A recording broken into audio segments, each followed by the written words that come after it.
வணக்கம். இந்த சேனலை இதுவரை சப்ஸ்கிரைப் பண்ணாதவங்க மட்டும் சப்ஸ்கிரைப் பண்ணுங்கள். பக்கத்தில் இருக்கிற பெல் ஐக்கானை கிளிக் பண்ணுங்கள். பிடிச்சிருந்ததுனா லைக் பண்ணுங்கள், ஷேர் பண்ணுங்கள், கமெண்ட் பண்ணுங்கள். நன்றி. வணக்கம். ஆவணி மாத ராசி பலனை பார்த்து வருகிறோம். இன்று நாம் பார்க்கவிருக்கின்ற ராசி மேசராசி. ஆவணி மாதத்தில் வரும் எல்லா ஞாயிற்றுக்கிழமைகளிலும் சூரிய வழிபாட்டிற்கும் விரதம் இருக்க நல்ல நாட்களாக அமைகிறது.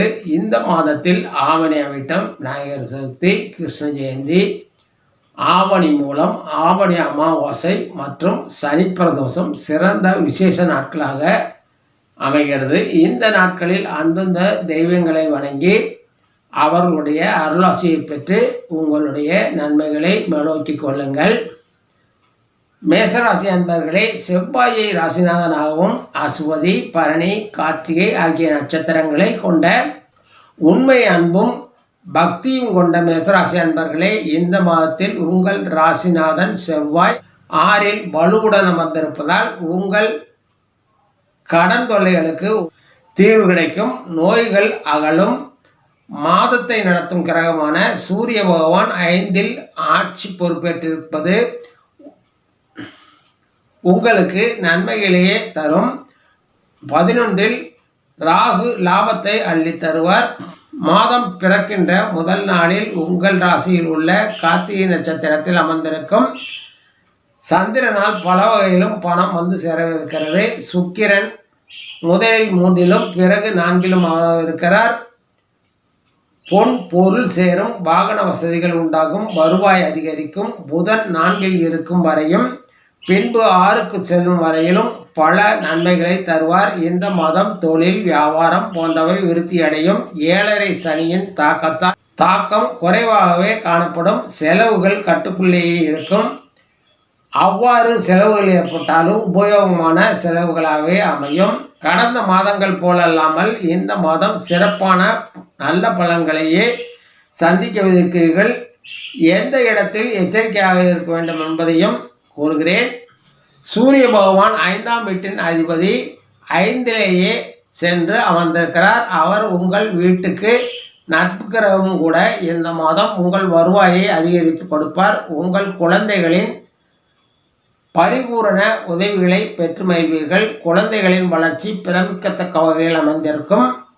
பிரயாணம் செய்யும் போது கவனமாக இருங்கள். ஏதாவது காயங்கள் ஏற்படலாம். அது மட்டுமல்லாமல் அரசு காரியங்களிலும் கவனமாக இருங்கள். அடுத்ததாக உங்கள் ராசிநாதன் செவ்வாய்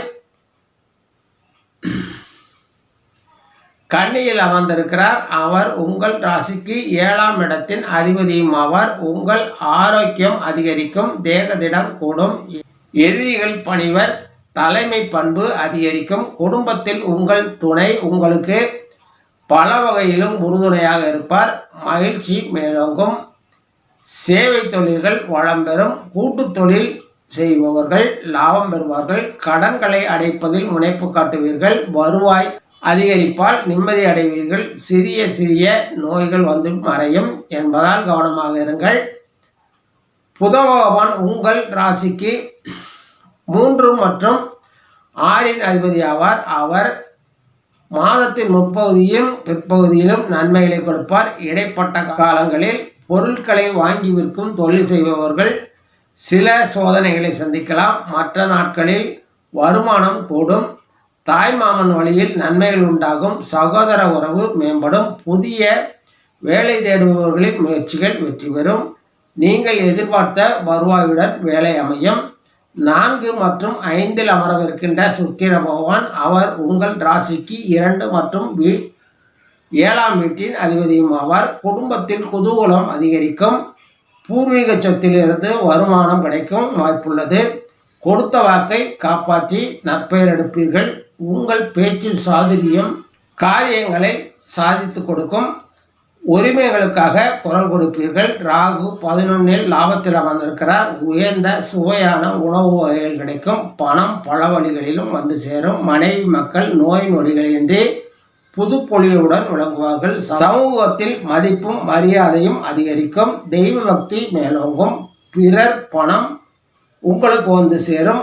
6 கடல் மூலமாக வணிகம் செய்பவர்களுக்கு வாணிக பெருக்கம் உண்டாகும். இப்படி பல வகையிலும் லாபத்தில் அமர்ந்திருக்கும் ராகு பகவான் நன்மைகளை கொடுப்பார். சனி பகவான் தாக்கம் குறைவாகவே இருக்கும். செலவுகள் உபயோகமானதாக இயல்பானதாக மட்டும் இருக்கும். சிறிய சிறிய நோய்கள் வந்து விளக்கும். ராசிக்குள் அமர்ந்திருக்கும் சந்திரன் தேகதிடம் கூடும். வாகன யோகம் உண்டாகும். பெரியோர் நேசம், மன திருப்தி, பணவரவு, உடல் ஒளிபெறல் ஆகியவை ஏற்படும். புத்திசாதுரியம், வாக்குவன்மை அதிகரிக்கும். மொத்தத்தில் இந்த மாதம் பல வகைகளிலும் நன்மைகளே நடைபெறும். சில எச்சரிக்கைகளும் கொடுக்கப்பட்டிருக்கிறது. இந்த மாதம் சனீஸ்வர பகவானுக்கு எல் தீபம் ஏற்றி வணங்கி வாருங்கள். நன்மைகள் மேலோங்கும். நல்லதே நடக்கும். நல்லது மட்டுமே நடக்கும். நன்றி, வணக்கம். மீண்டும் சந்திப்போம்.